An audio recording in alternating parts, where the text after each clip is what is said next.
So, I have a book review for you guys today. If you follow me on Goodreads, you'll probably have already seen that I typed one up.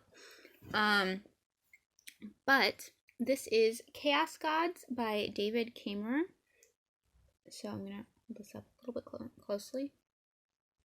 Sorry, my lighting is terrible today, and I think it's going to rain soon. This is, as you can see, a proof copy because I was lucky enough to get to help proofread this book. If you've seen, this author has one other book, which is a nonfiction, which I have also read and reviewed. But this is his first novel, and like I said, I was lucky enough to get to proofread it, which was a lot of fun for me and my OCD. I'm trying to find So, because I helped proofread, I got to get a proof copy. The cover art and the inside art and everything is by, I'm going to mispronounce this, I'm terribly sorry, Eric Kuhn? And it is, as you can see, just gorgeous.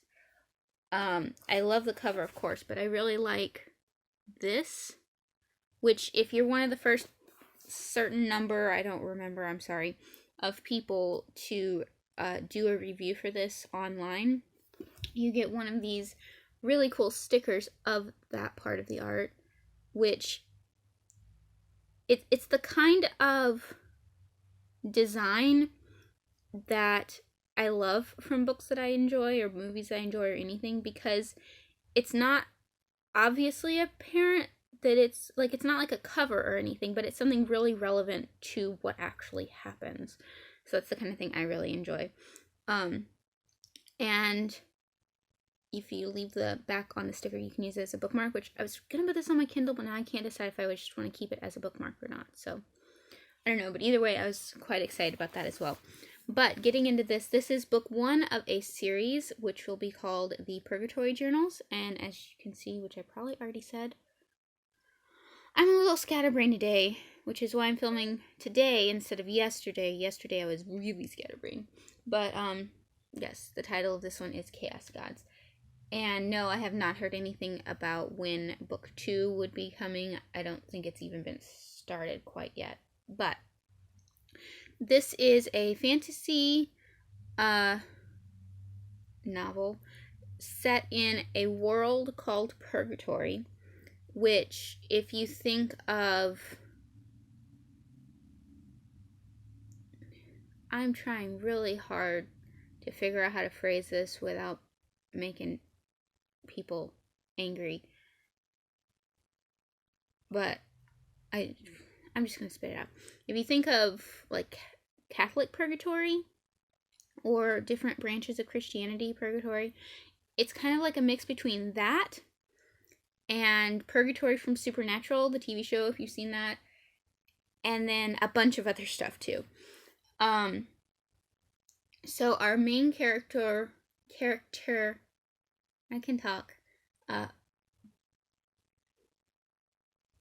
was saying Brault in my head, but then coming out of my mouth that doesn't sound right, so I think it's Brault. Brault Lioncastle. He wakes up and he's in this room and there's hieroglyphs all over the wall. And he realizes that they're his life. And what he comes to find out is he's died, and as the book says, the god or gods he follows decided he wasn't quite to the point where they knew whether to send him, I'm going to say up or down, because it's not heaven and hell in every belief system. So he got sent here. And this is, it's purgatory. Like I said, it's purgatory like you think of, but it's a world where people from all sorts of worlds, think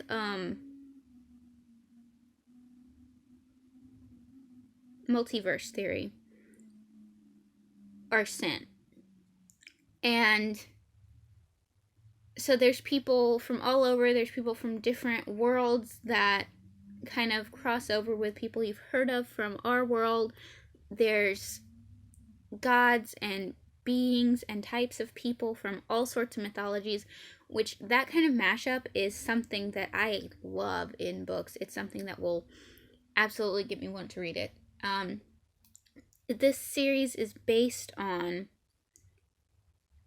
D&D and tabletop gaming games that the author and his gaming group have done over the years, but it's not like straight off of that. It's just based off of it and then taken in this direction.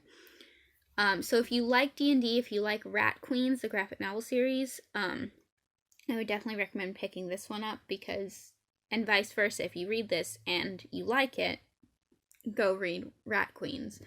I feel like there's another one that's similar to that style, but I can't think of it. And so one of the things I did forget to say at the beginning of this, and now we're like 6 minutes in, so I'm sorry. This is an unbiased review. I know the author, I got to proofread it, but it's still, like, this would be my opinion regardless of knowing the author, getting to proofread it, getting a copy, etc. The first few chapters is this style of writing where, like, in chapter 1, you get the backstory. He finds out he's dead, he figures out where he is, all of this. And then I think chapter 2 is world building, and chapter 3 is character building, not just for him, but for the other main characters. But it might be 2 and 3 might be switched with the way my brain is. And I've seen authors do that before, but usually when they do that, it's really choppy. Like they're sitting there saying, okay, so here's the backstory. Okay, you got that? Okay, so here's the world building. Okay, you got that? Okay, so here's the character building. Okay, you got that? Now we can get into the story. And this doesn't do that. It interweaves the backstory, character building, and world building seamlessly with the story, and just makes you want to keep reading and not put it down.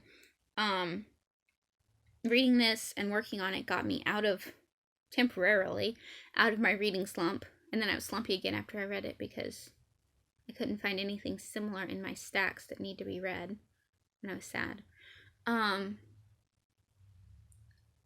then you keep getting more and more world building and character building as you go on. And you'll get, like, there's a bunch of different chapters where you go to different temples, so you learn about each one. And you would think that would be, again, really choppy and stuff, but it's not. It just all flows really well. The magic system in this is... I'm sorry, my husband is instant messaging me and my dog is barking outside, which you can probably hear. The magic system is really interesting. It's mostly the magic that, as far as in inherent magic, any inherent magic you may have had when you died from your world, you still have. But if you come from a non-magical world, then you can learn magic, and you can learn a different type of magic. You can get magical objects, all sorts of things. I have to say, one of my favorite characters in this is Dog. And yes, he's a dog named Dog, and you just have to read it because he's awesome. I'm trying to speed this up because I'm already at 9 minutes. But overall, this is really, really good. I ended up giving it 4.75 on Goodreads. I'm very much looking forward to the next one. Let's see. What else did I want to discuss? I know I want to talk about more things. My dog is going nuts. I'm not sure. I've completely lost my train of thought. But overall, the world building, character building are great. The writing is very well done. Like I said, I love the mythology, smushed together parts. I'm trying to get myself back to my train of thought and remember what I forgot. I can't think of it. But overall, if any of this sounds good to you, I would definitely recommend checking this out. It's really good. It's not quite 300 pages, so it's not like a huge chunk like a lot of fantasy books are. And yeah, if you have any questions, comments, or opinions, ask me down below, and I will do my best to answer. And yeah, really good. Highly recommend. My phone is going off now. Okay, I'm going to finish. Questions, comments, opinions, let me know down below. Don't forget to subscribe, and I will see you guys next time. Bye.